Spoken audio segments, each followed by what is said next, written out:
नमस्ते बच्चों। हमने आपको कबीरदास जी के 10 दोहे पढ़ाए थे। आज 11वां दोहा देखिए। कबीरा तहा दरीब ऊंचे देत आवास, तार परियों से भवे लोट रहा, ऊपर जामे घास। कबीरदास जी कह रहे हैं कि हमें अपनी धन दौलत पर घमंड नहीं करना चाहिए। उस पर आज बता रहे हैं कि कबीरा तहा दरीब कह रहे हैं कि संसार ये क्षण भंगुर है, ये संसार जो है पल भर का, इसलिए ऊंचे ऊंचे महलों का और धन दौलत पर घमंड कभी नहीं करना चाहिए। कभी भी हमें अपने धन दौलत पर या ऊंचे ऊंचे महलों पर घमंड नहीं करना चाहिए। ताल परियों भवे लूटा ऊपर जाऊंगा, क्योंकि ये सारी भौतिक वस्तुएं जो हैं नश्वर हैं। ये भौतिक वस्तुएं जितनी भी हैं सब नश्वर हैं, सब व्यर्थ हैं। ये कुछ ही दिनों पर ये धरती पर गिर जाएंगी और इन पर घास जम जाएगी। ये सारी चीज़ें, ऊंचे ऊंचे महल जो बने हुए हैं, ये धन दौलत जो है, ये सब मिट्टी में मिल जाएंगी और उस पर घास जम जाएगी। यहाँ पर मुक्तक शैली है, शांत रस है, दोहा छंद है, अनुप्रास अलंकार है। नीचे देखिए, यह ऐसा संसार है जैसा सैंभल फूल,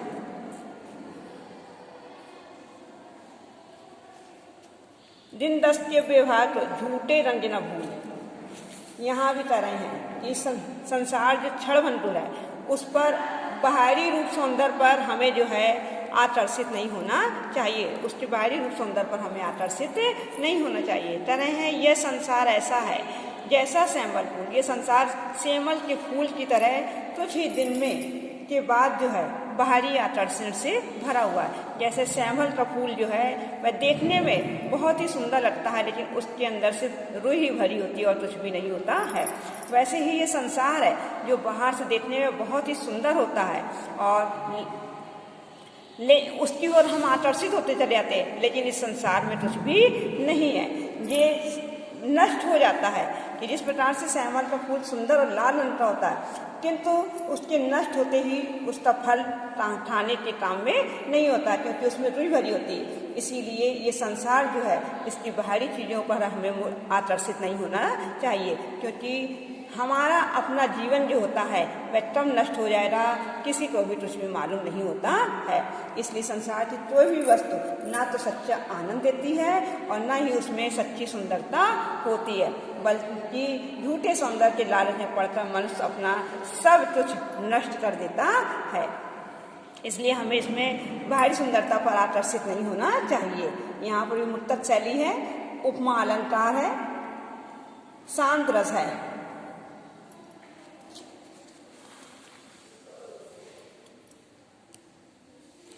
यह अवसर चेत्या नहीं, पशु पाली दे, राम नाम जाड्या नहीं, अतुंत पड़ी मुझसे।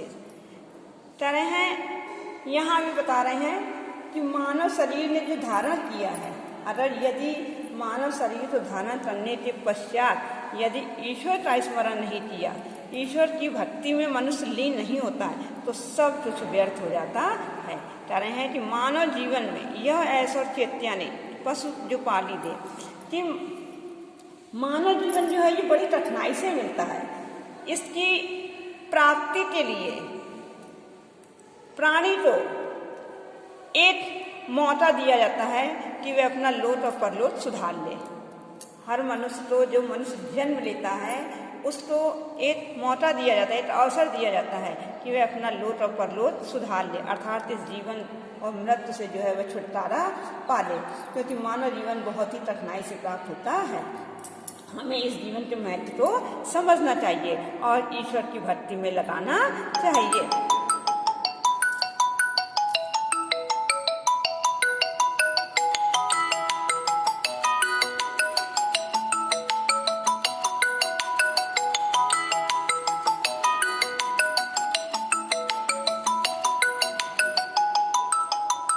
लगाना चाहिए। यदि मनुष्य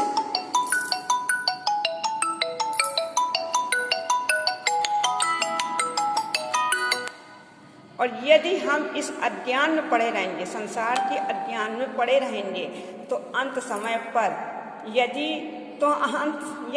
हमने मनुष्य होकर ईश्वर की भक्ति में अपना जीवन नहीं लगाते हैं, तो मेरा जीवन क्या है, एक पशु के समान हो जाता है।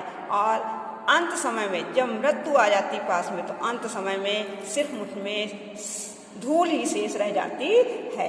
यहाँ पर भी उपमा और अनुप्रास अलंकार है, दोहा छंद है, शांत रस है, मुत्तट शैली है। अगला देखिए 14, ये तन कांचा तुम लिया फिर साथ, धक्का लाटा फुट गया तछु न आया हाथ। कि ये शरीर बता रहे हैं कि किसकी शरीर क्या है, क्षणभंगुर है, जीवन क्षणभंगुर है।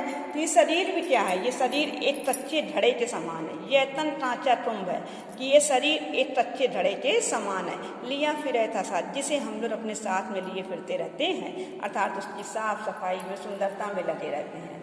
और ढक्का लाटा फुट गया तछु न आया हाथ, कि जिस प्रकार से एक घड़ा में यदि धोखे से भी हाथ लग जाता है तो वह घड़ा टूट जाता है और बेकार हो जाता है, उसी प्रकार से जब इस शरीर से आत्मा निकल जाती है तो ये शरीर भी बेकार हो जाता है, अर्थात मिट्टी में मिल जाता है, कुछ भी शेष हाथ में नहीं रह जाता है।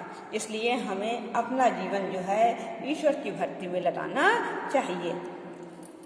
यहाँ पर भी रूपक और अनुप्रास अलंकार है, दोहा छंद है, शांत रस है। लास्ट वाला देख लीजिए, कबीरा कहा गरीबियो दे सुरन बीचड़िया मिलवो नहीं ज्यों ताछली भू। यहाँ पर भी बता रहे कि मनुष्य को अपनी शरीर की सुंदरता पर घमंड नहीं करना चाहिए। कबीरदास जी कह रहे हैं कि हे प्राणी, तुम अपनी शरीर की सुंदरता पर क्यों घमंड करते हो। यह तो उसी प्रकार छूट जाएगी कि जिस प्रकार से ये शरीर उसी प्रकार से छूट जाता है कि जिस प्रकार से एक सांप जब अपनी केंचली तो छोड़ देता है तो वह दोबारा धारण नहीं करता है, उसी प्रकार से ये मनुष्य का शरीर जो है अवस्था जब ढल जाती है तो वह दोबारा प्राप्त नहीं होती है। जैसे बचपन के बाद फिर जवानी और जवानी के बाद फिर बुढ़ापा, ये दोबारा नहीं मिलते हैं। ना ही बचपन दोबारा आता है, ना ही जवानी दोबारा प्राप्त होती है और ना ही बुढ़ापा। ठीक है, इसलिए ये शरीर क्या है, ये नश्वर है, ये शरीर भी पता नहीं कब चला जाएगा। तो ये शरीर भी दोबारा अवस्था जो चली जाती है वह दोबारा प्राप्त नहीं होती है। इसलिए हमें अपनी शरीर की सुंदरता पर घमंड नहीं करना चाहिए। न्याय मुत्तट शैली है, दोहा छंद है, शांत रस है, अनुप्रास और उपमा अलंकार है। ये लेसन आपका समाप्त हो गया है। कल हम आपको नया लेसन फिर से पढ़ाएंगे।